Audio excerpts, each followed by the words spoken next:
Welcome everyone, my name is Tizen Scav and today we're back at playing Minecraft.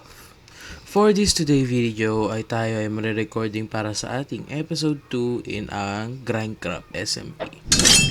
At pasensya na po sa pag-hindi upload for 6 months ata yung Grindcraft episode 1 ko nun. So pagpasensyahan nyo na po ako. But doon at ayun ay nagbabalik na ako po para sa pag-upload natin sa Minecraft series ng Grindcraft SMP. In today's video po ay pag-isipan kong ayusin ko naman po ang aking base. Kasi ang base ko po is katulad pa rin ng episode 1 at kailangan talaga ng ayusin siya. At napapansin ko sa ibang mga members dito ay ang dami nang nagagawa sa base at ako tong wala pa. Wala pa kahit isang progress na nagagawa. So ano pa hinihintay natin? Tayo magsimula na. Sa part na to ng aking gagawin ay aayusin natin ang villager area o kaya magiging villager house to. So basically ang ating episode ay puro houses lang muna gagawin natin. In the next episode we're doing farms. So in this episode ay gagawin natin ang mga bahay-bahayan ng villagers natin, storage room ko at saka bahay ko. So, unahin natin ang villagers.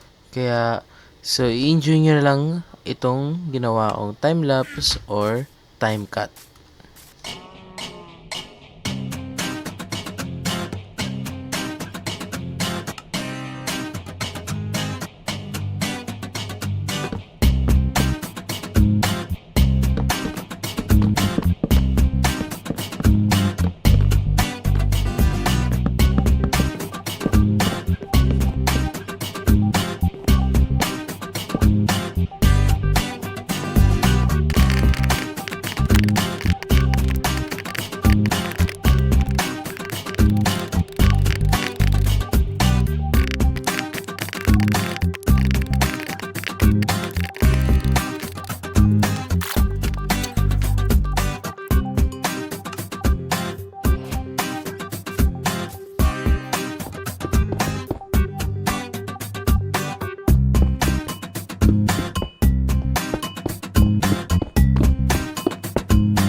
Two hours later.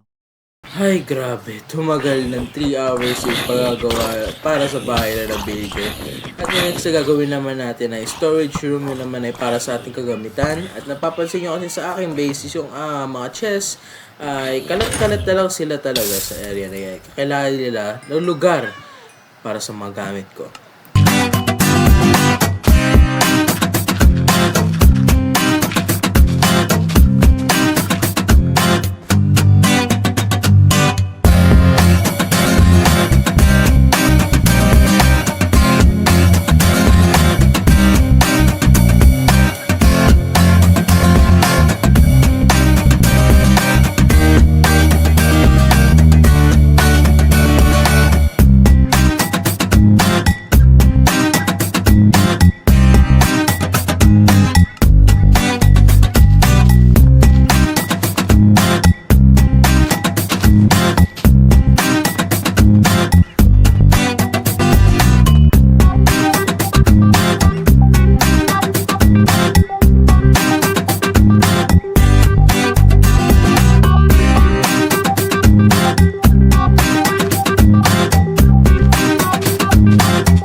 yun nga, natapos na din ang paggagawa ng storage system. Ang sunod naman natin ay bahay.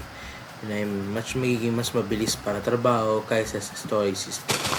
Natapos na din ang storage system. So next na tayo dito sa bahay. At napakabilis lang nitong gawin tong bahay na to. At sisimplihan ko lang siya. Hindi naman yung magarbo-garbong tirahan. At itong lugar na to ay hindi puno-puno ng chest. Kumbaga puno-puno ito ng crafting, furnace. At saka dito ko rin ilalagay ang aking enchanted table.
Sa wakas, natapos na din ang ating gawain.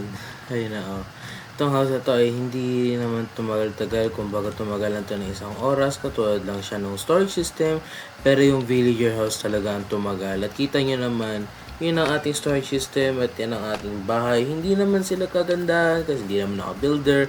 At yung nasa likod na yun ang villager's house. At yun nga lang po ang ating episode na yun. At thank you very much for watching. Goodbye!